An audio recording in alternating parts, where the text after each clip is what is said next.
Space Shuttle, you would hear during launch the announcer saying, "Shuttle now passing through the region of max Q," which was maximum dynamic pressure. Well, I said, hey, you know what? There's lots of noise, lots of buffeting, lots of vibration, no music at all. Hey, that's us. So let's call the band Max Q.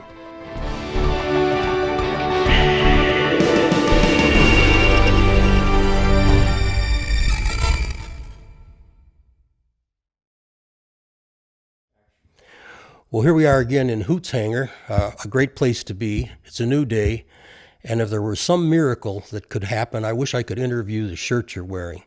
Could we talk about where that shirt has been? The shirt that I'm wearing is a polo shirt, of course, and what happened along the way in the Space Shuttle program, the first 2 times I flew, NASA maintained a big inventory of trousers and shirts and all these kinds of things, and after every mission they'd have to go to the cleaners and get cleaned, and then they'd have to get folded and stored carefully in bonded storage and all that. And after my first 2 flights, so starting in about 1988, NASA figured out, you know what, it would be a whole lot more economical and a whole lot more feasible if we just let the air crews pick out shirts from various outfits that sell these sorts of things, have them monogrammed with their flight number on it, and then we let them keep the shirts at the end of it. That was less expensive than maintaining a big inventory of shirts. So as a result, starting with my 3rd mission to space, I was able to have shirts embroidered with which flight they were and what vehicle, and the one I'm wearing was from my last mission to space, the docking with the Russians on the space station Mir on STS-71. So this shirt actually went to space and spent 10 days in space with me. Was that shirt in Mir? Did you wear it across? I did wear it across. So very cool. This shirt, I think, is the one I wore. We had the day we got there, we had a very special shirt similar that all the crew members were wearing. We even bought a shirt for our 2 Russian friends that were with us, Anatoly Solovyev and Nikolai Budarin, so that when we arrived to the Mir space station for the docking, we were all wearing the same shirt. This shirt is the one that we decided we'd wear, if I'm remembering it right, that we would wear for the big press conference we had on day 2 after we joined up, or day 3, something like that. So I actually wore it aboard the shuttle and aboard the Russian Mir space station. If only it could talk. Well, I have to talk for it. So well, I've told. But you might edit some things. I've told its story. Yeah. But it's been really a pleasing thing to have, and I'm going to preserve as much of the things that I got to take to space for my kids and grandkids. So this won't show up on eBay. Well, it's a historic thing, and it's fun to have it here. Can we talk a little bit about the hangar itself? This is you built this, and it certainly is reflective of, if not the most amazing aviation career in American history, one of the most. Tell us a little bit about some of the things that are in here, not just the models. And I know you're a big model guy and still fly them, but your guitars. Your close relationship with the Eagles, and tell us a little bit about how this all came together. I've been into radio-controlled models all my life, and I really enjoy the daylights out of the radio-controlled jets. Now, these are not turbojet models. These are electric ducted fans, what we call an electric ducted fan. So it's a 3-phase motor, a 3-phase AC motor, that is being powered by a DC battery. How do you get 3-phase AC power with a DC battery? Well, it goes through a device called an electronic speed controller, or ESC, and it constructs a pseudo 3-phase AC power. Well, that means that you don't have commutators on your electric motors. You don't have arcing across the commutators and the brushes and all of that. So as a result, there are minimal losses out of these things. So these things positively scream.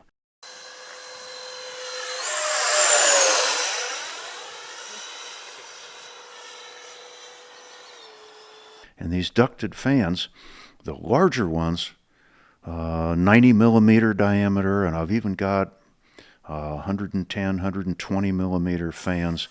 They probably only spin about 40,000 RPM, but the smaller ones can spin as much as 50,000 RPM.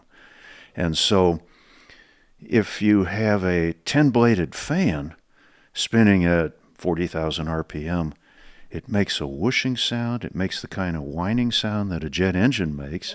And it sounds just like a jet engine, is what it sounds like.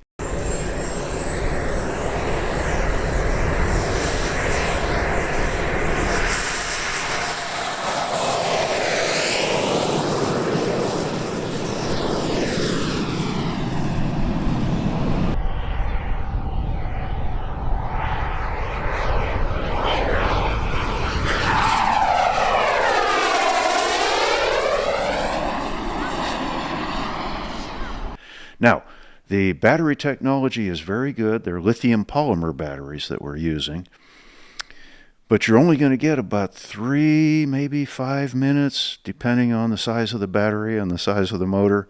You're only going to get about 3 or 5 minutes of runtime in a jet model, But anyway, having said all that, the wife and I decided that we wanted to move all of my models out of the upstairs family room, where they were an incredible clutter. They were stacked up in the corners. They were stacked up in a rack that I made for them. They were really cluttering up the upstairs family room. So we decided to build this and put the vaulted ceilings with wood paneling so that I could put screw hooks in anywhere I wanted to and hang up the models. So these are all radio-controlled flying jets that I have hanging up here in the, I refer to it sometimes as the party room, sometimes as the ready room, like the ready room that you had on an aircraft carrier. Each squadron had their own ready room. And it's been called a man cave, although one of my wife's wine friends that came to see it said, "Oh my gosh, this isn't a man cave, this is a museum." And so it has really been an enjoyable thing. We've had it for just about exactly 2 years now.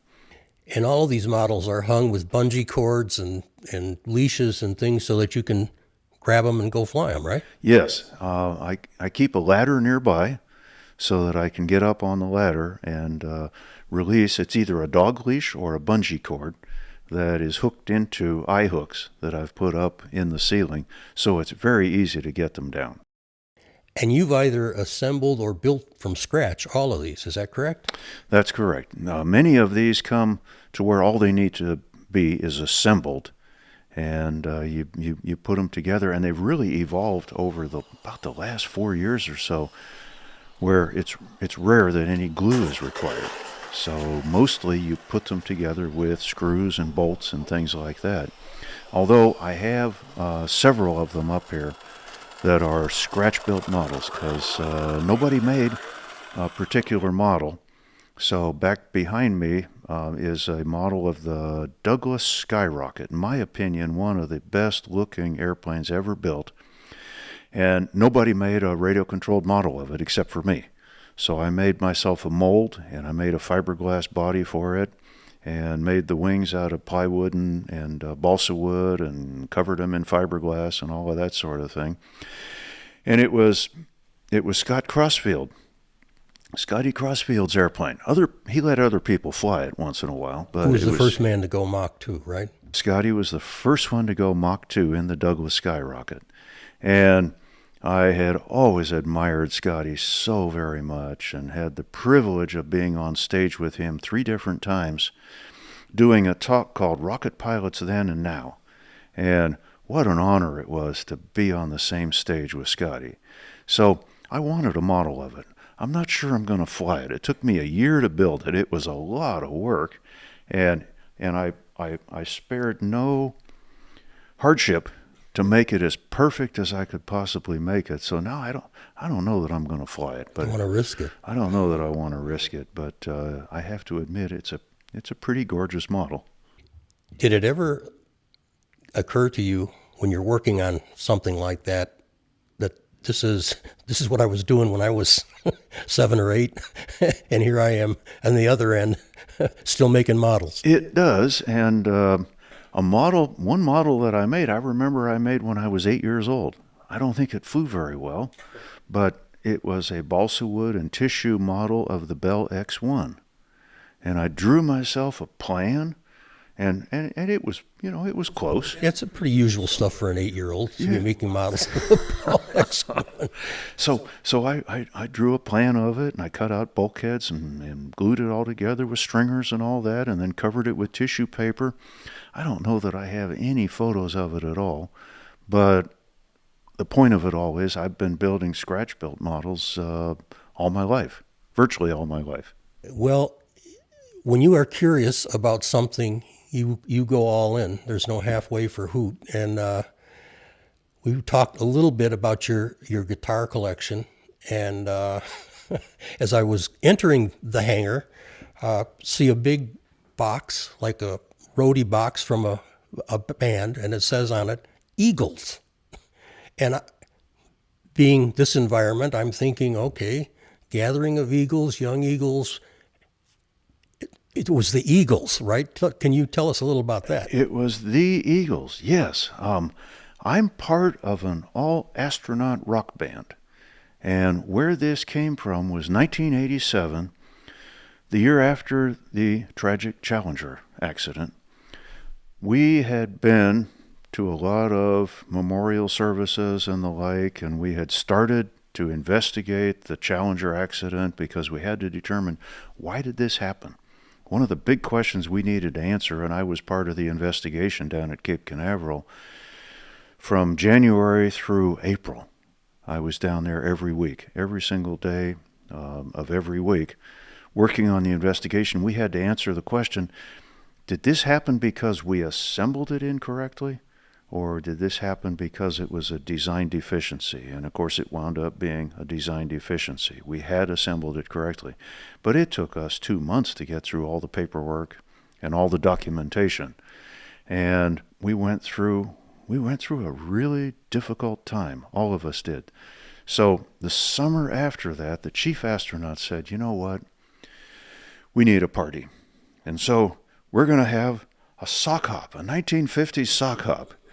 And they encouraged people to come up with dance acts and lip sync acts and the like. And one of the other astronauts and I had played our guitars and sang at a couple of astronaut parties in the past. And I never forget, he walked into my office on Tuesday. The sock hop was to be on Friday. He walked into my office Tuesday afternoon and said, "Hey, Hooter, you suppose we ought to get us up a 4-man rock band to play at the sock hop?" And I said, "What a great idea that is." And so 3 of us got together Wednesday night and Thursday night, and we had picked out one other guitar player, and we had a little bit of an argument over who was going to be lead guitar. Brewster Shaw said, "Okay, well, look, I can play rhythm. I can't play anything else. I can't play bass, and I can't be a lead guitar player. So, okay, he gets to be rhythm." Pinky Nelson said, "Well, I can play bass or I could play rhythm, but there's no way on God's green earth that I can be a lead guitar player." And I said, "Okay, well, look, I can play rhythm. I can't play bass, but I am not a lead guitar player." Well, I had the weakest denial. So they said, "Okay, you're lead." So that's how I got. I didn't have to audition for it. It was by denial basically, and I didn't have a strong enough denial. So they said, "Okay, you're the lead guitar." So we only got together those 2 nights. We picked a drummer, but his drums were in New York, and he needed to get his dad to ship his drums to them. They got to him on Friday, but I was out of town Friday on some NASA business. So the 3 of them got together. The first time all four of us got together and played was actually at the sock hop. Well, they loved us. Oh, I need to mention, I didn't have an electric guitar at that point. So I went down to the local pawn shop that was about 3 miles away from where I lived, and I bought an electric guitar and an amplifier because I didn't have either of those things and obviously needed it for this sock hop. Well, they loved us. They just loved us. And so next thing we knew, we were getting asked to play at weddings. Do you remember the songs you practiced and did at the sock hop? We did. I remember most of them. We did. Pinky Nelson, our bass guitar player, put together a Chuck Berry medley. So we played Johnny B. Good. We played also rock and roll music. We played Maybelline. I got to sing Maybelline. And so we did those. Each one of the three guitar players sang at least one of those parts in the thing. We did that. I sang Needles and Pins. We also did instrumental, Walk Don't Run. Wow, you did an instrumental. So since I was the lead guitar player, and the lead to Walk Don't Run is easy enough that I can play it. Even I can play it. So we did that, and let me think. Those are most of them. But like I say, they just loved us, and from then on, we played as a band all the way through. It was four. It was lead, bass, rhythm, and drums. And then after about 6 months or so, we added a keyboard player. So Steve Hawley joined us as keyboards. Jim Weatherby was our drummer. And so that was the original five. We got asked to play at a big space symposium in Tucson 3 years ago called Space Fest. And on that occasion, they wanted us to be the dance band for the whole evening, so we put together 3 hours worth of music to play. This is like an Eagles reunion. It is. It's very much like an Eagles reunion. And then just a week ago, the band got asked to play accompanied by the Orlando Philharmonic Orchestra. And suddenly they started finding that some of our crew could really play. And then they reached out and they found a guy who had a set of drums, and they went to Stevie, Dr. Steve Hawley, PhD in astronomy, and they said, I'll go buy a keyboard. And they formed the first astronaut band and named themselves Max Q, which is the maximum dynamic pressure that a rocket senses as it is going uphill as it accelerates. Max Q, it makes a lot of noise, and you hope it's all syncopated. But no music. So, you are going to have the original Max Q. And I've never seen them intimidated until tonight. So I just got back from that event as well, and we hadn't played together in 3 years. So it's always, I don't know if the word struggle is the right word, but it's always an evolution to get ourselves back into playing together. But it's been so much fun. Well, you asked about all the guitars. Well, you asked about what time it was, and I told you how to design and build a watch. But that's why we're here. Over the years, that crummy guitar that I had from the pawn shop was painted up and designed to look like a Les Paul, and it wasn't a Les Paul. I don't know what brand it was, but it was not a real Les Paul. And for anybody that doesn't know, Les Paul invented the electric guitar. He and Leo Fender, I think, were the two that were right about at the same time that evolved into the solid body electric guitar, and the two of them. So Les Paul was the first guitar, solid body guitar that Gibson came out with. And, of course, the Fender Stratocaster, which I have one of those. Of course, you got to have a Stratocaster. I have one of those, absolutely. So over the years, I would go a couple of years and I'd say, you know what, I don't have a 335. So I I got a Gibson 335. And then, I mentioned the Stratocaster. I said, I'd kind of like the sound of the Stratocaster as well, so I should have one of those as well. And I should have an acoustic electric, so I got a Martin. And so what would happen is I would acquire a new guitar, didn't get rid of any of the older ones, the ones that I had before, because why would you? I mean, they're wonderful, fun things. And I've really loved playing the guitar. It's the kind of instrument where you can just sit down all by yourself and play it instrumentally and play the melody and the chords, because it's amazing when you've got a chord being played, one of those notes that's in that chord is what you need for what's in the melody right now. So you go from chord to chord and pick the notes and all. And I also can sing a little bit, so I would sit down and play my guitar and sing along with it.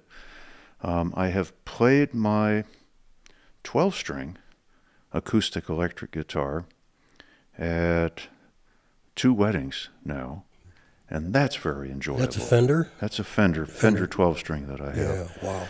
And it was funny. I didn't really picture Fender guitars in the same context as acoustic guitars. But the Fender 12-string is about my favorite guitar now. I just really love that guitar.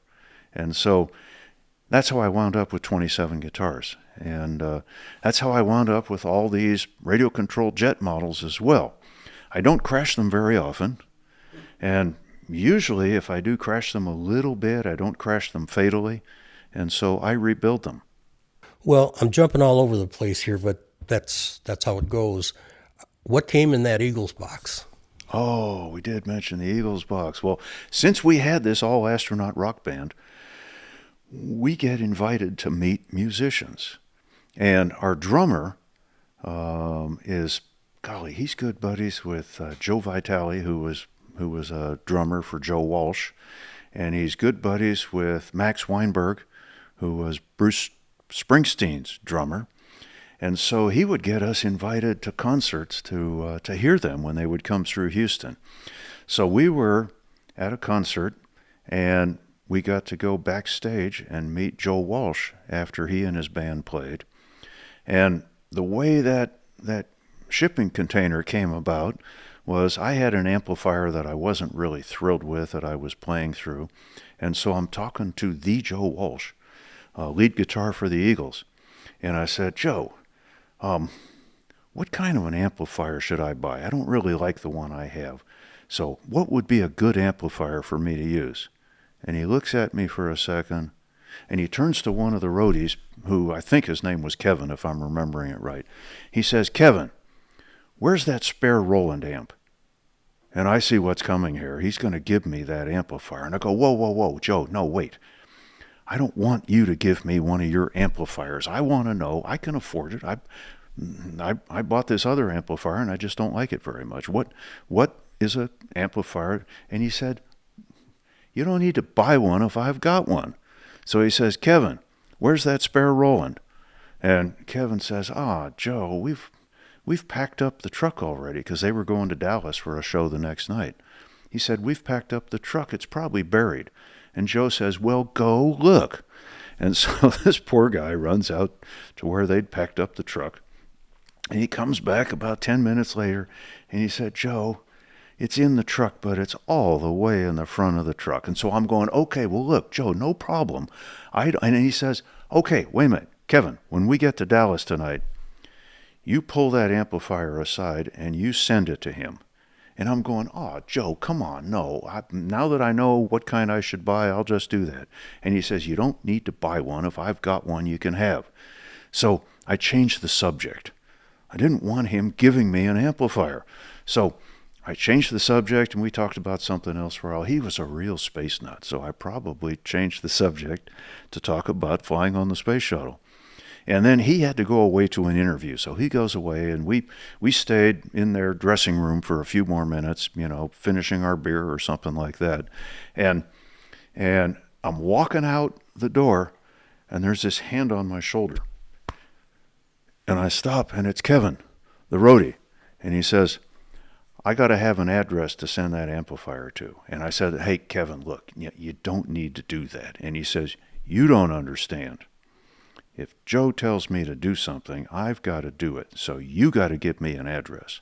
And he was adamant enough that in hindsight, this was a real thrill because I gave him an address. I went my merry way and didn't think much about it. And about a week later or so, arriving back home from NASA, from work for the day, and I'm walking through my garage, and holy smokes, here is this big red shipping container with white letters on the side of it that says Eagles. Joe Walsh had sent me a Roland stereo chorus amplifier and, probably even more valuable than that, a shipping container that says Eagles on it. I'll bet if I showed up at the Hard Rock Cafe and said, or put this on eBay and said, hey, what's this worth? I'll bet it would be an impressive number. It's probably worth more than all my guitars put together. But it's a treasure. I'm not going to put it on eBay or get rid of it. And it was a gift from Joe Walsh of the Eagles.